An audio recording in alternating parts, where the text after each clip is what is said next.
ಎಲ್ರಿಗೂ ನಮಸ್ತೆ. ಅಂತಾರಾಷ್ಟ್ರೀಯ ಯೋಗ ದಿವಸದ ಉಗಮ ಹೇಗಾಯಿತು, ಅಂತಾರಾಷ್ಟ್ರೀಯ ಯೋಗ ದಿವಸ ಯಾವತ್ತು ನಾವು ಆಚರಣೆ ಮಾಡ್ತೀವಿ, ಇದರ ಬಗ್ಗೆ ನಾವು ವಿಸ್ತಾರವಾದ ಮಾಹಿತಿಯನ್ನು ನಾನು ನಿಮ್ಮ ಮುಂದೆ ಹಂಚ್ಕೊಳ್ಳೋದಕ್ಕೆ ಇಷ್ಟಪಡ್ತೀನಿ.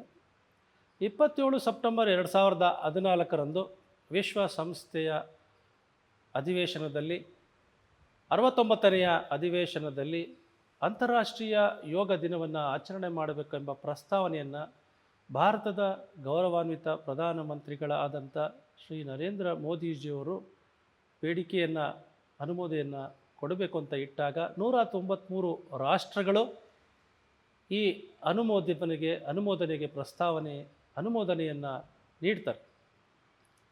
175 ರಾಷ್ಟ್ರಗಳು ದೇಶಗಳ ಒಂದು ಸಹಕಾರದೊಂದಿಗೆ ಈ ಒಂದು ಅಂತಾರಾಷ್ಟ್ರೀಯ ಯೋಗ ದಿನ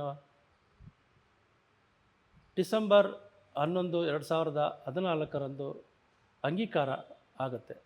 ನಂತರ 2015 ಜೂನ್ 21ರಂದು ಇದು ವಿಶ್ವದಾದ್ಯಂತ ಅಂತಾರಾಷ್ಟ್ರೀಯ ಯೋಗ ದಿನವನ್ನಾಗಿ ಘೋಷಣೆ ಮಾಡಲಾಗುತ್ತೆ.